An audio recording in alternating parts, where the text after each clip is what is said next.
Hi, I'm Steve. I'd like to welcome you to this video.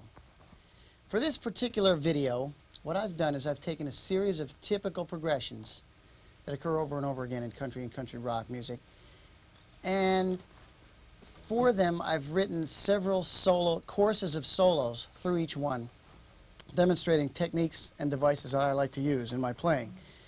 And we're going to show you all those, but before we get started, let's get tuned up. Here we go. Here's an E or 6th string.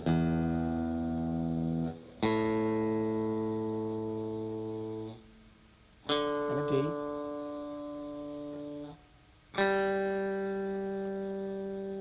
And a B. And an E.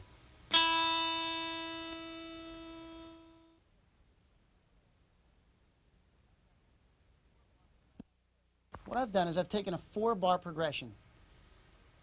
G7th for a bar, C7th for a bar, D7th for a bar, and then back to G7th for a bar in a typical country 2-beat or fast polka.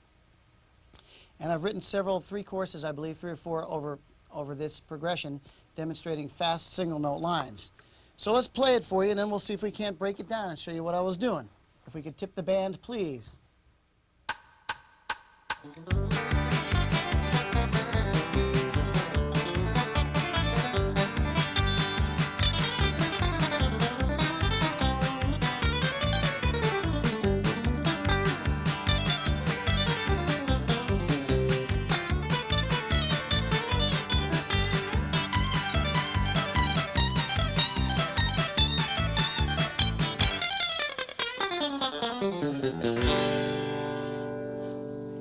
Okay, so let's take that one course at a time, even smaller than that. Let's take that one lick at a time. For the first chorus, I start here in the 2nd position. And let me play what I played for the first chorus, and then we'll break it down. 1, 2, 1, 2, 3.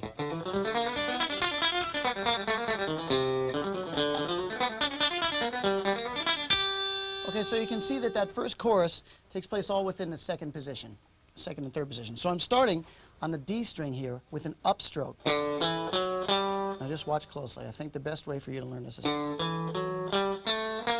Okay, there I'm shifting from B flat to B natural with a slide.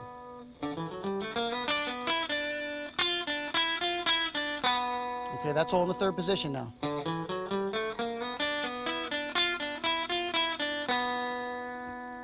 Then, for the 4 chord or C7th, I move down to the open position, starting with a B flat. Then a slide, and down to C. Then for the D, I'm walking down on the 4th string from G. Okay, and then a slide, you can see that. F to F sharp, 3rd finger. Then D to D flat. And a big stretch up to F natural.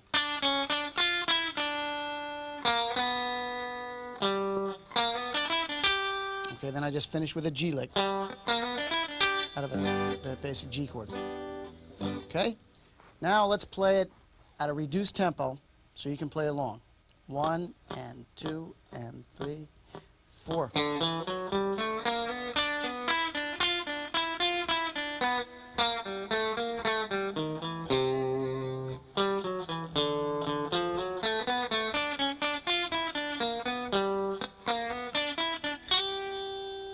Okay? Moving on to the 2nd chorus, I shift up to the 7th position, and here's what I played without the music. 1, 2, 3, 4.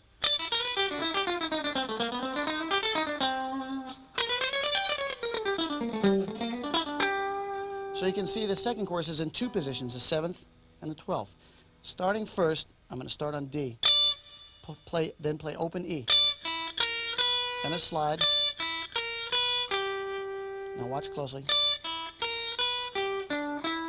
Chromatic, C, then chromatic back up to C. Then slide from E flat to E, so I'm in the 8th position now. G to A, then I'm going to slide backwards now from E flat to D and then back to C. Okay?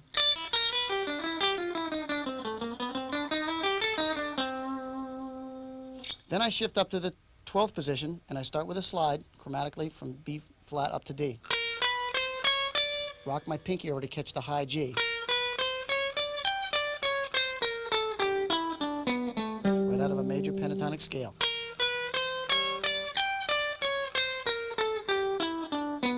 And I end with a G country lick.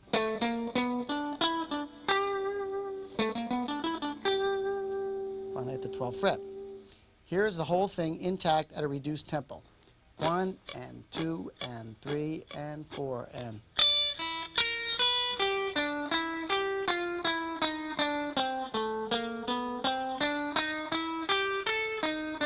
Notice I'm alternate picking strictly.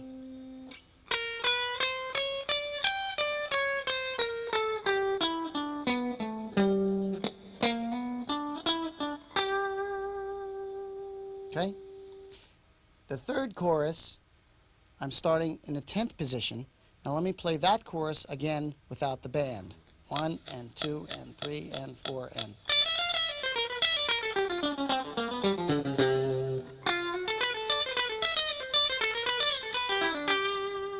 Okay?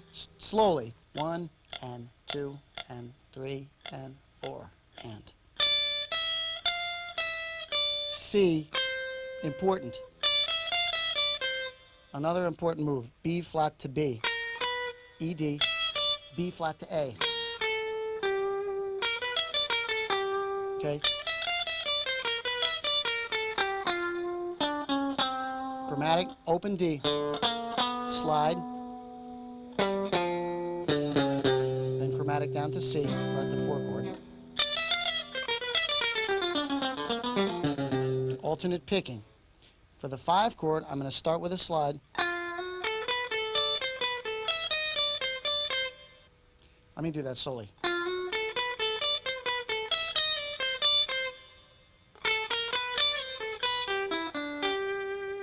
Okay? Let's play the whole chorus at a reduced tempo. 1 and 2 and 3 and 4 and.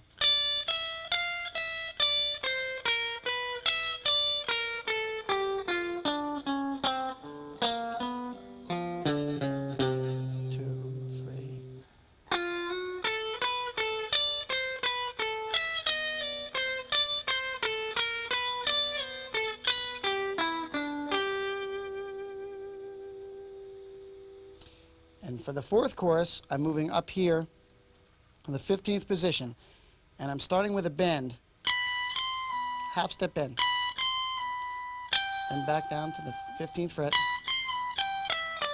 17th to the 15th on the 2nd string, and I do that same thing again. Then I do the same thing a 3rd time without the bend, so I get this, and it sounds like. And as you remember, the second lick that I played was exactly the same as the first. However, I dropped now this note down a half step to this note and play the same lick with a half step bend in there. Actually, no, because it's in. You want to make this sound like a C7th lick. You might want to bend that note up a whole step so you bend to the root, and everything else remains exactly the same. 3rd time again without the bend. Now, to make that lick sound like a D7th, move that finger down, the top note down again, 1 note, same lick, and again, bend a whole step or a half step. Either one works. And then end on G. Let's play that section now at a reduced tempo. 1 and 2 and 3 and 4 and.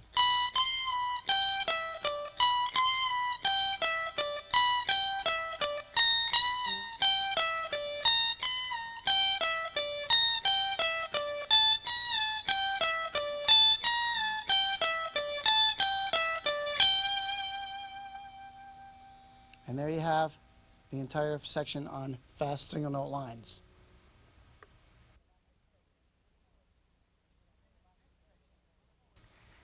In this next section, we'll call it for lack of a better word, we'll call it open string scales or open string ideas. Now, first of all, what are open string ideas? Well, using a lick on the guitar, employing open strings instead of all fretted notes. Now, this is one of my pet techniques that I really like to use, especially in country rock music, because most of the tunes are written in sharp keys as opposed to flat keys. And if we start it with the key of C and go right around the circle of fifths, we find that in the key of C, the 6 strings of the guitar are all diatonic, meaning that they're all extracted from the C scale. So conceivably, in the key of C, you could use all 6 strings open. And you're moving right around to the key of G, the same thing occurs. All 6 strings are diatonic, so you could conceivably play anything in the key of G using any and all your open strings. The key of D, the same thing. Then when you move over to the key of A, you start getting blue notes. And what I mean by blue notes are notes out of the minor pentatonic or blues scale. Specifically, the G natural note on the G open 3rd string will give you the flat 7. I'll show you some ideas in this that I like. As soon as we get through this a little more. Then we get to the key of E and we get even more blue notes. We get the flat 3 and the flat 7. And then after you get around to more to the key of B and F sharp, then you start losing the effect. The open strings are no longer effective. Now, let me start demonstrating how this technique works by starting with a C scale here. Now I'm going to right here in the 5th position just play a typical C scale. Here we go. Now, if I utilize open strings in this scale wherever diatonically possible, check this out. You get a whole different texture. With all 6 strings still ringing after the scale's been having played. Okay? So, now let's describe exactly what's happening here. Well, I'm starting on the top string playing the top 3 notes of a C scale, C, B, A. Then I go down to the 2nd string, play B and a G and F. Now my next logical choice would be E on the 2nd string, but I want to use open strings. So I'm going to go back to the 1st string and play an open E string, while I'm keeping the F ringing against the E string to get that texture. Then I'm going to play D and C, and now I'm going to play the B as an open string because it's available to me. Now I have 3 strings ringing, continuing down, A on the 4th string, open G. Now watch my right hand here.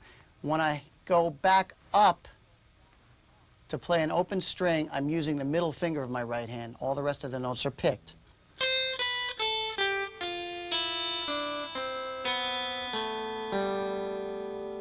Now continuing down, I'm going to use my 2nd or 3rd fingers to slide from F to E on the 5th string. And then D, I will play open with my middle finger of my right hand. And then finally finishing up with C.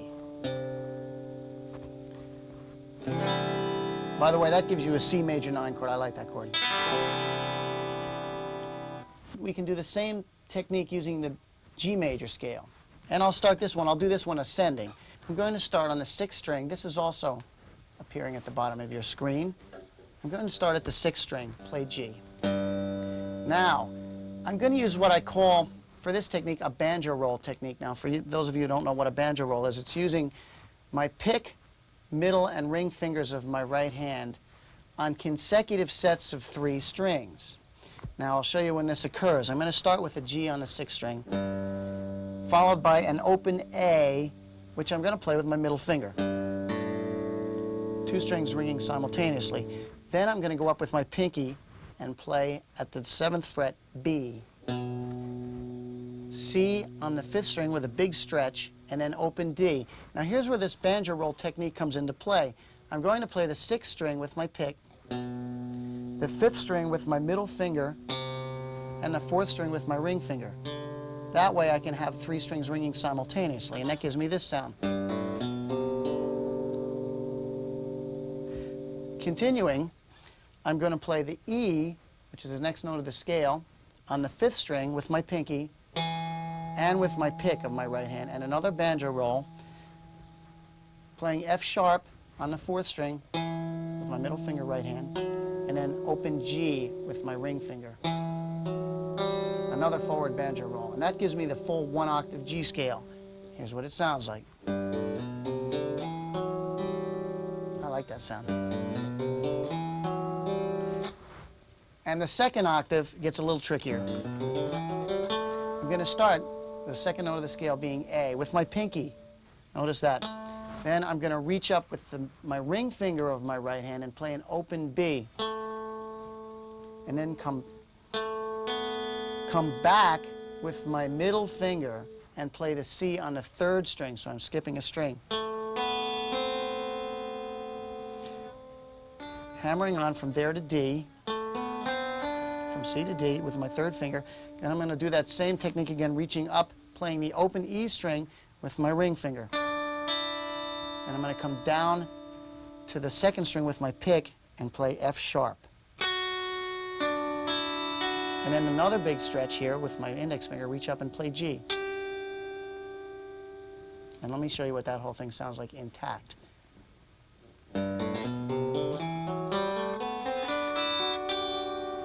And that's a nice little ending technique I like to use for an ending of a song that ends in G. I would just play something like this.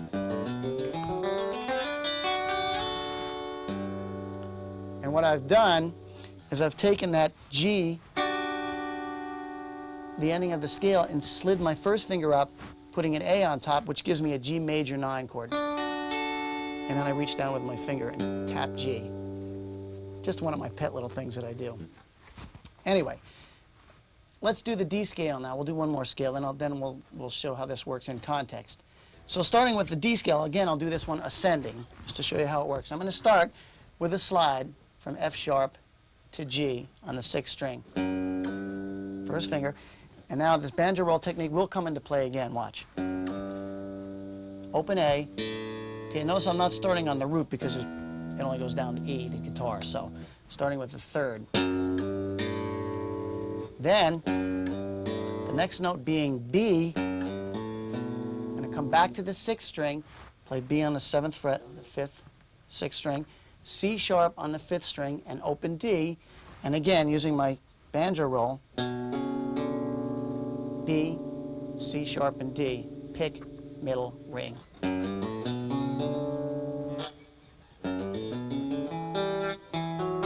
Continuing on, I'm going to play E then, the next note, on the 5th string with my pinky, F sharp on the 4th string, and G as an open string. And again, that forward banjo roll, pick, middle, ring, E, F sharp, G. Next note being A, which I'm going to grab with my pinky, skipping a string and playing open B, coming back to the 3rd string and playing C sharp, and then reaching way up to the 3rd fret of the 2nd string to play D. Now watch my right hand here. I'm playing pick, ring, pick, middle. Now that's subjective. If you want to do that, that's fine. If you don't, that's just the way I do it. And descending.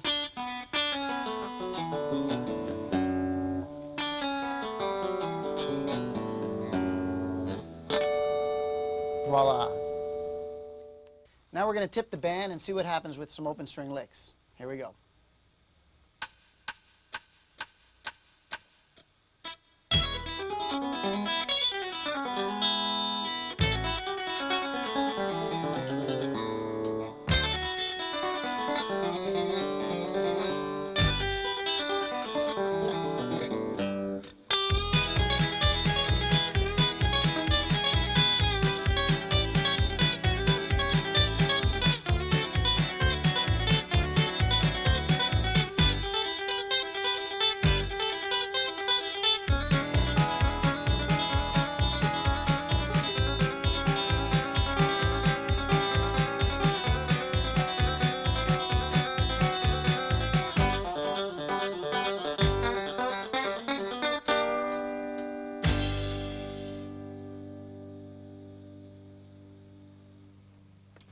Okay, let's take a look at that first course of open string licks, this time played without the background music so you can see exactly what I did. Then we'll break it down. Here's what happened. 1, 2, 3, 4.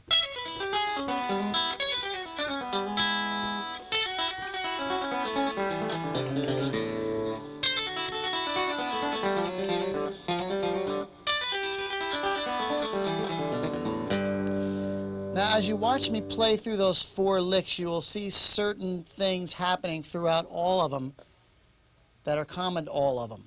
And that is the kind of descending cascading effect. Now, the way I'm creating that is I'm using, if you look at my right hand here, I'm using a combination of my pick and middle finger. And what I'm doing is, for all the times that I play an open string, I'm reaching up with my middle finger and grabbing that, so all the notes aren't just played with my pick. And here's the way I played that first E lick. Watch my right hand on this. 1, 2, 3, 4.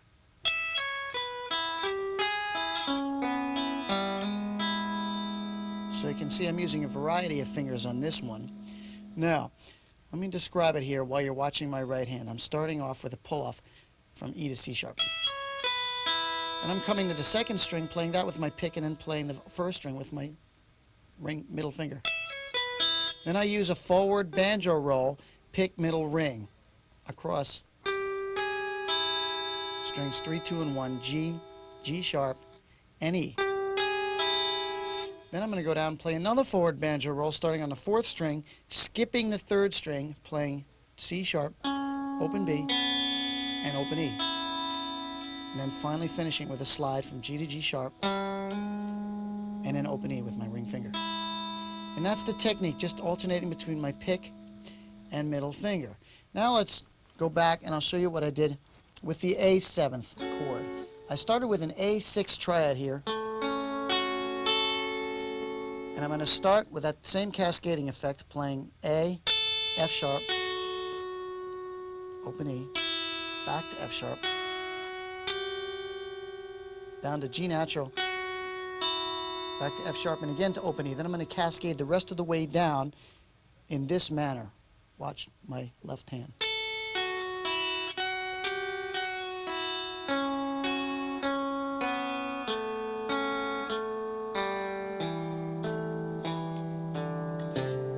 A slide from C to C sharp, open D, another slide from C to C sharp, and then open A. Okay? That's the A7th lick. Now the same effect takes place over the D7th chord, starting here in the 5th position. Again, we don't need to look at my right hand because we know what I'm doing. Watch my left hand. 3 and 4. Let me play it first. 3 and 4 and...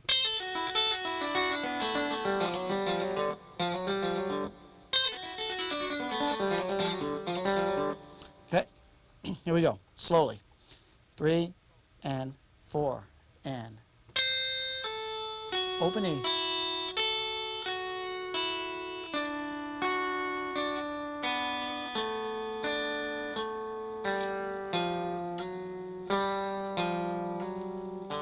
Okay, right there, a trick. Using my pick to slide from F to F sharp, ring finger for open G, back to the 5th string with a pick, and then open D with my middle finger. And again, same thing twice. I play the same lick twice.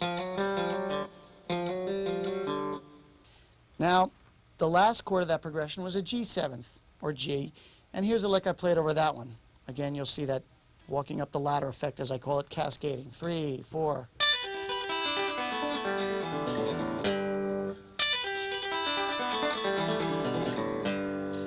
Six strings ringing at the end of the lick.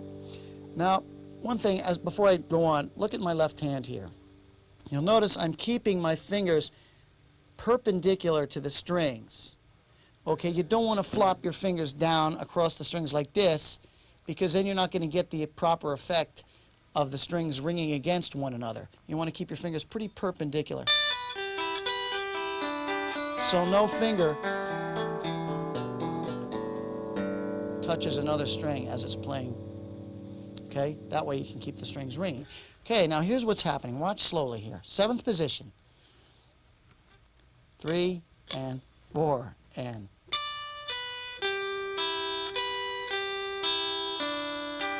walking up the ladder.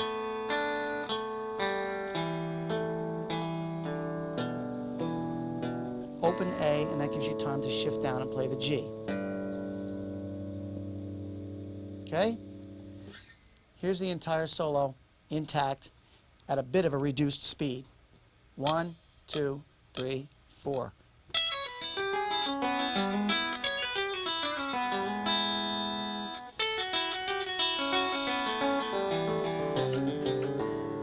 7th, G.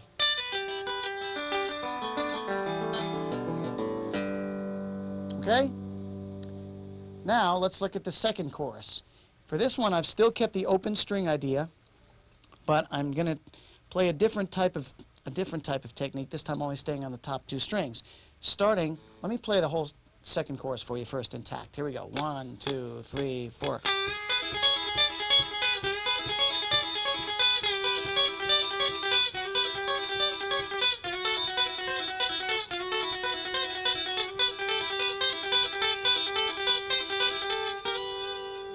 Okay, so you can hear that the common thread hinging all these licks together is, again, the open E string, because it's common to all 4 chords in the progression. That's why I've chosen to use it. So for starters here, I'm going to bend a G to G sharp, and I'm going to hold it there. And against that note, I'm going to play an open E string pulled off 2 from B, C sharp, and D. Now, watch me do it. Watch my left hand first. 1, 2, 3, 4.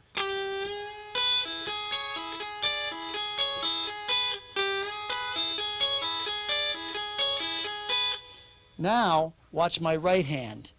I'm using my pick on the second string and my index finger on the first string. Watch. 1, 2, 3, 4.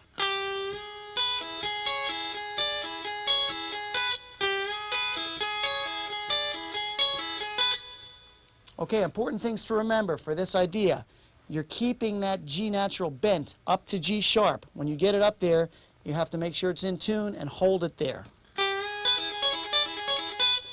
The other thing is, make sure that you're pulling off with enough force so that you get the sound of the open string in there. And the third thing to remember is that that bend from G to G sharp has a time value. It's a time value of an eighth note. So it's like 1, 2, 3, 4, and 1. Okay? Don't just go. It has an actual time value. Now, the same concept will continue through the A7th chord, but this time, all I need to do to capture the sound of an A7th, changing it from an E7th, is to drop that G sharp down to G natural, the same lick. And here's what that one sounds like. As a matter of fact, I'll continue into it from E so you hear what it sounds like. 1, 2, 3, 4.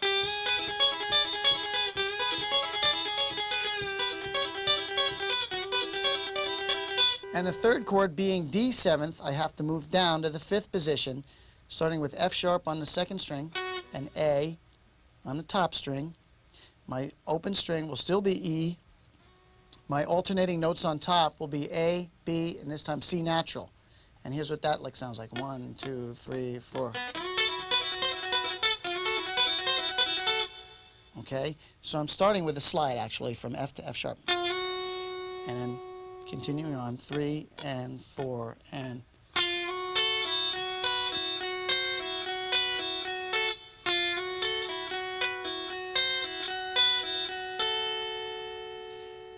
the 4th chord of that progression being G, I'm going to start with B, G and B. Top 2 strings, and notice my fingering, 2nd and 3rd fingering. That leaves my pinky free to play the C on top, my index finger free to play the A on the bottom in between the open E strings. And that one, I'm going to start like this. 3 and 4 and, well, let me play it up the tempo. 3, 4, and... At the end, I have the G and the A ringing together. Slowly. 3 and 4 and...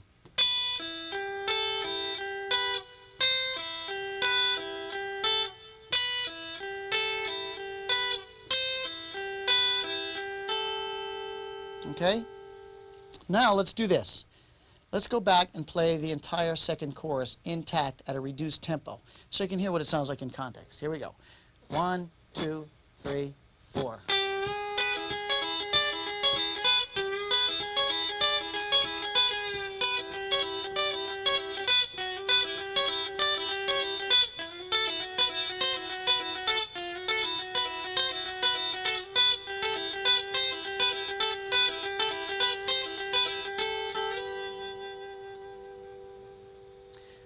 Okay, And now, for the third and last chorus, what I've done is I've taken a technique.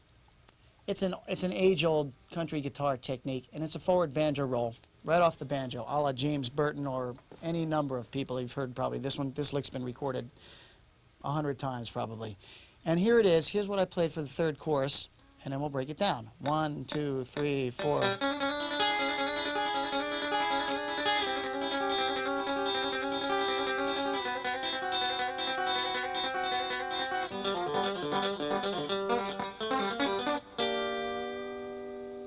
Okay? Now let's slow that way down. I know that was a little bit brisk. So what I'm doing here is, first of all, let's look at my left hand. I'm going to start the chord being E7th with an E7th triad. D, G sharp, and open E. Again, the open string being E for all three chords. And then I'm going to start with a hammer-on twice from C sharp to D with my pick. Then I'm going to go up and play the high string. We'll get to my right hand in a minute. And then roll across strings, 3, 2, and 1. D, G sharp, and E.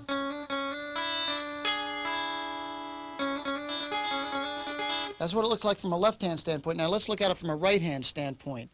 Okay, my pick is going to play all the notes on the third string. My middle finger plays all the notes on the second string. My ring finger plays all the open E's or notes on the first string. And here's what it looks like from a right-hand standpoint. 1, 2, 3, 4.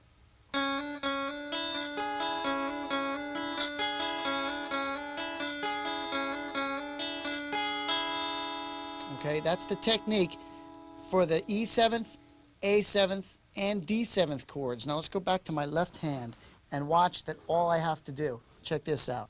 To change that E7th to an A7th, all I have to do is move the same lick that I just played down a half step.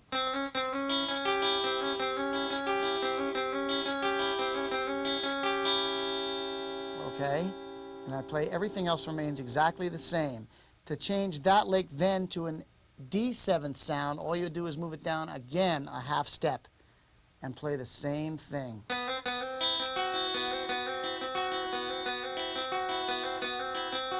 4 times to cover 2 bars. Now the G lick is a little bit different. The G lick is what I did. Here's what I did for that. 3, 4.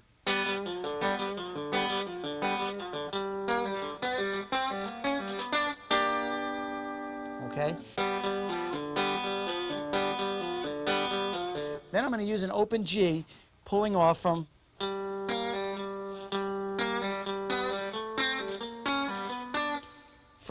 ascending notes on the third string to the open G to ascending notes on the fourth string. Now the best way for you to learn this, believe it or not, is to just watch what I'm doing really slowly rather than for me to go through a tedious explanation. Here we go.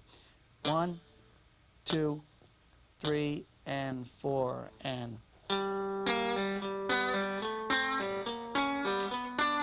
1, 2, 3, 4.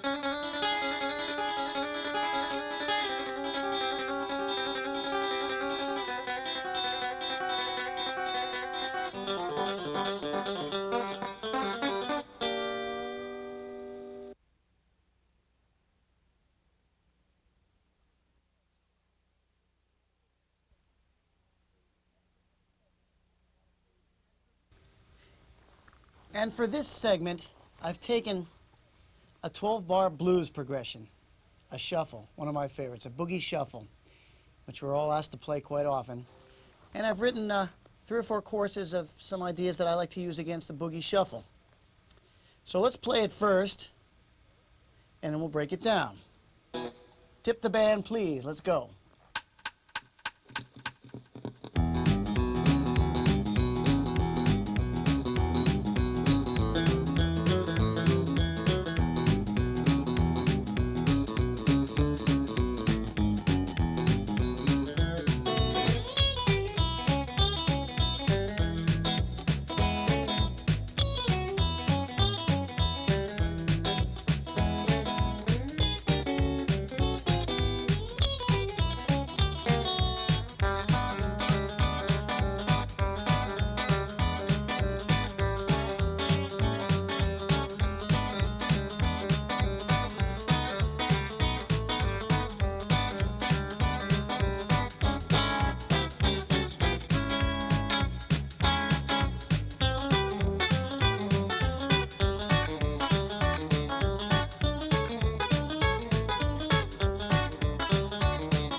Okay?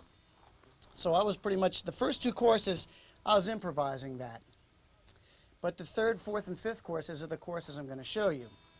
The first chorus, I'm going to use triads coupled with an open string. Now, of course, being in the key of E, I think it's only fair that we start with an E seventh triad first. And here's what I'm doing. Okay, I'm leading with my index, with my middle finger of my right hand with an open G string. That's my first note. Okay, then I'm going to come back. Notice I lift my second finger off the third string. Come back and play a G sharp on the fourth string. Then I'm going to replace my second finger on the B, and then with my middle and ring fingers of my right hand play B and D together. And then I use my middle finger to pull off to that open G again to get it to sound without actually playing it. And then you get that a flow going, kind of a round robin thing going with that technique. Now, I'll do it slowly here. That's the best way for you to learn this, I think. 1, 2, 1, 2, 3, 4.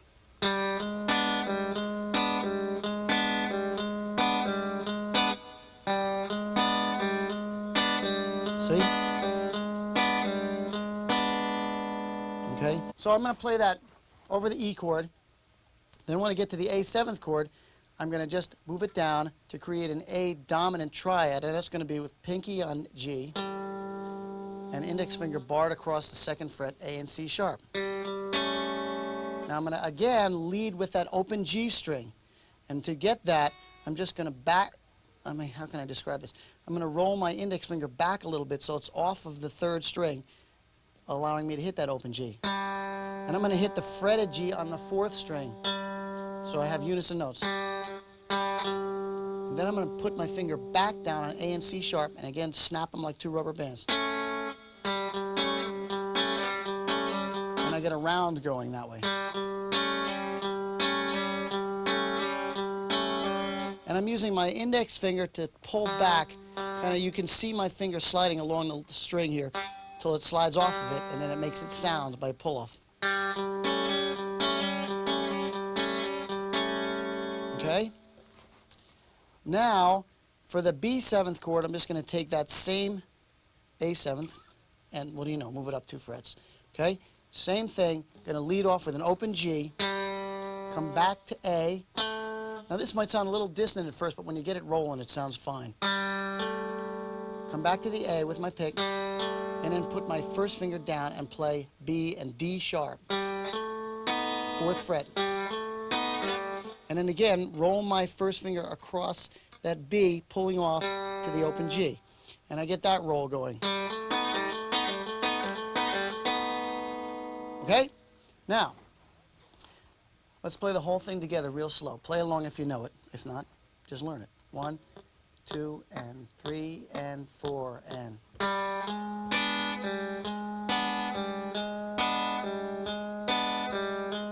Again.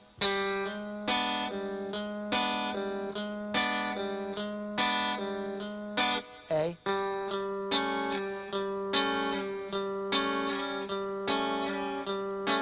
Back to E.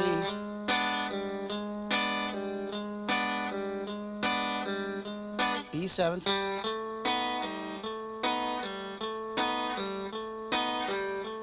Back to E.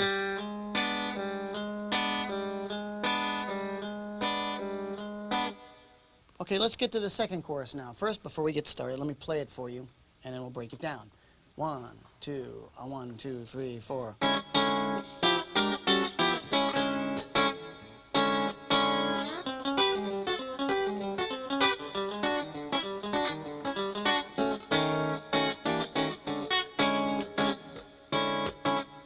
Okay, so, now, the first thing you can see, well, the first thing you can't see, actually, good segue.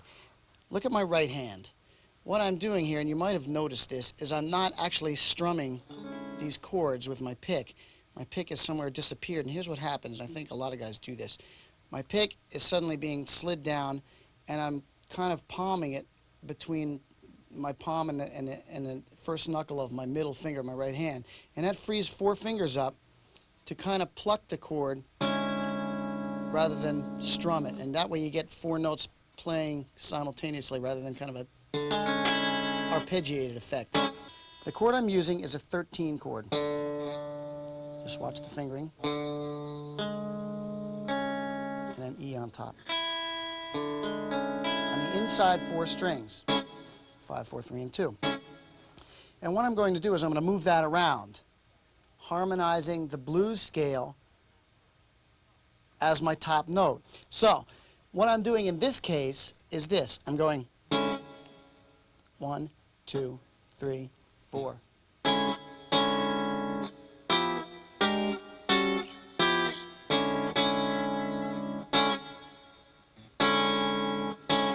Okay, with that note on top.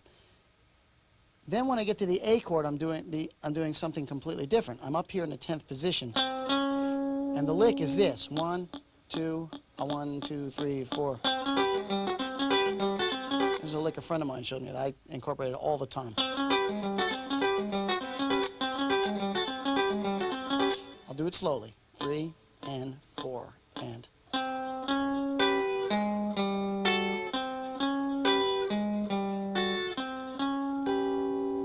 Okay? By the way, you can move that around over any of the chords in the blues scale, and the same idea still works. So, when we get back to E, I'm going to play the same thing down in the 5th position, same chord voicings. Now, when I get to the B, as you'll see, I change the voicing to a B9 chord. I'll just describe that. D sharp, A, C sharp, and F sharp. Then I'm going to slide that up to half step to play C9. Back to B9, E13. Then I kind of flip my pinky up to catch F sharp by itself. 1, 2, 1, 2, 3, 4.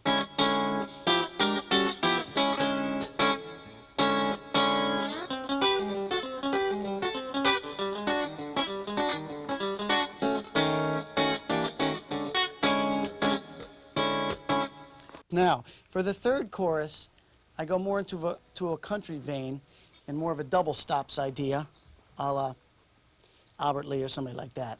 And here's what I played. 1, 2, 1, 2, 3, 4.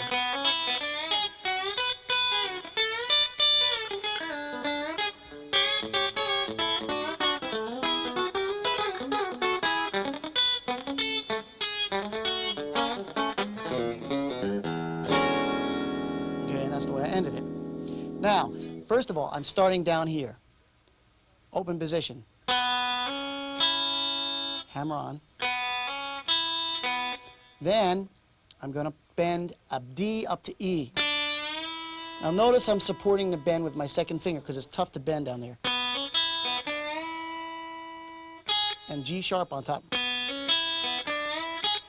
So also, I bend that D up to E and then stop it with my thumb on my right hand. I don't want everything to be ringing. And I'm going to shift up to the 5th position, do the same thing, bending F sharp up to G sharp.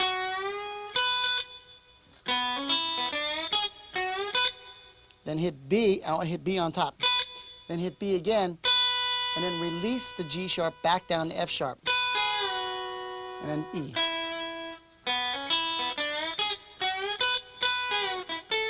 Then I go up a minor 3rd and do the same thing over E blues scale.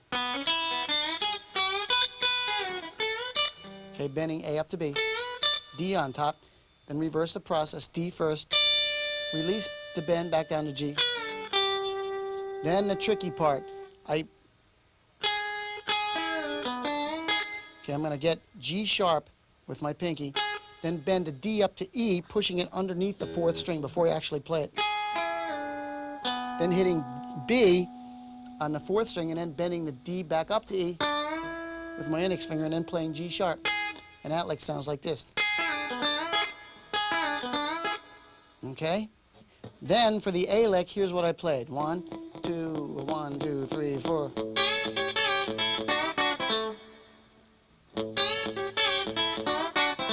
For this one, right hand pick is playing the 5th string.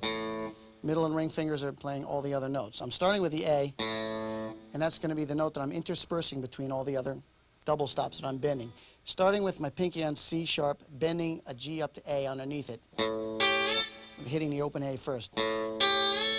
Hitting the open A again. Okay?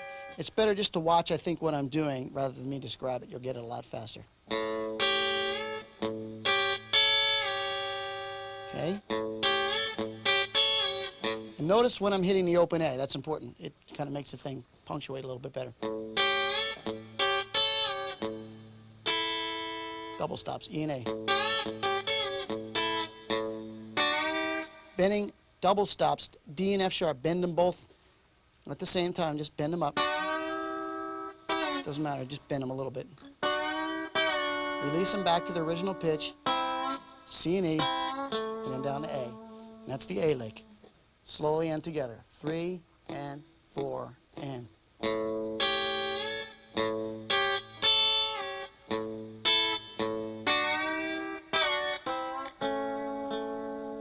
Okay? Now the next lick, returning back to E, I played. Okay, now that's just double stopped country lick, starting with a bar. And again, using my pick on string 4, my middle and ring fingers on strings 2 and 3 when I'm playing 2 and 3, and 1 and 2 when I'm playing 1 and 2. Now, when I get to the B7th chord, I'm going to play diatonic sixth intervals descending in the key of E. And here's what that lick sounded like. 1, 2, 1, 2, 3. Okay, and I'm leading into the lowest note of each sixth interval from a whole step below. And I'm playing chromatically. So my notes are. And what I'm doing is I'm going to be playing all the notes on the 3rd string with my pick, all the notes on the top string with my middle finger. Then the last lick of the thing. Okay, that's a nice little staccato punctuation kind of lick. Okay, there's sweeping and all kinds of stuff going on here. Here's what's happening. I'm starting with, again, my middle and ring fingers, sliding into B and D. Then I'm going to play with my pick on the 4th string, G and E. You must play that. Don't pull off. Then I'm going to switch positions to A and C sharp. Okay? And then there's just, again, I'm playing that with my middle and ring fingers. Okay, then I'm going to play G and B and hammer onto G sharp. So if you can't see that, look closely. Then what I'm going to do is I'm going to bar across strings 3, 4, and 5 at the 2nd fret, my middle finger, and drag my pick across backwards, a la sweep picking. Okay? And then when I get to the 5th string, I'm going to pull off from B to A. Okay? And I just finish like that. Then I play this at the end, which is my favorite blues ending chord. Now, here's what that chord is. E, D, G sharp, C sharp, F sharp, and B flat. It's an E, 13, sharp 11. Okay?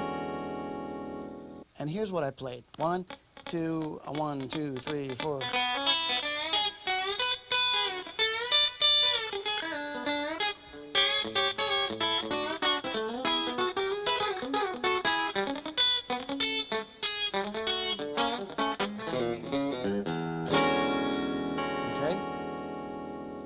And that concludes that section.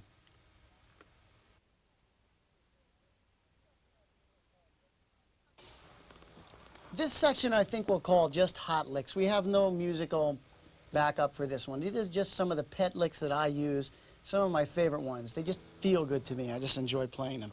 The first one is this. I'll play it for you first. I'll describe what I'm doing. I'll play it over like a G blues. Here we go. 1, 2, 1, 2, 3, 4.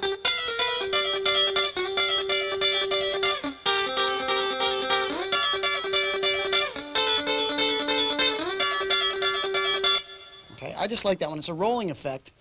And what I'm doing from a left-hand standpoint, in the key of G, by the way, barring across the 12th fret, G, D, and F. And I'm playing the 3rd string with my pick, and then pulling off, playing strings 2 and 1 together, D and F, pulling off from F to E, so I have the E and the D ringing against one another. And I just get that going in a round. It's the chord.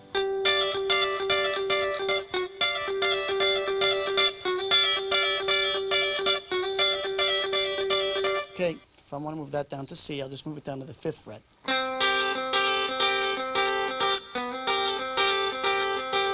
Back up to G, and down to D. Okay, that's one of my favorites. Here's another one in the key of E, or any key that I happen to like. It's just one of my favorites, ending tunes or whatever. Ending little tags at the end of a tune. Here it is, 1, 2, 3, 4. We'll see it again. Okay, here it is slowly. Starting on B, 1st string. 1 and 2 and 3 and 4 and.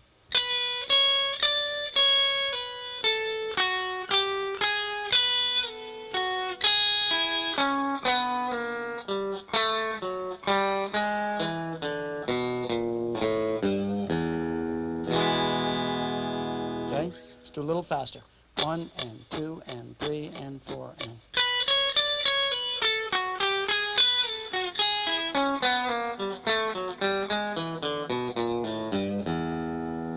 Okay, and now here's the 3rd one, 3rd and final, hot lick, as it were, in the key of G, another one of my favorite keys. And let's see, here's what this one sounds like. Let's see, we'll put it in context here. We'll put it at the end of a tune. 1, 2, 3.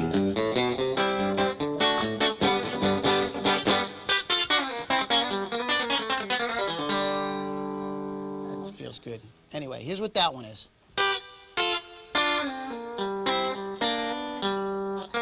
Second half. Okay, that starts with a slide. 1, 2, 1, 2, 3, 4. Okay,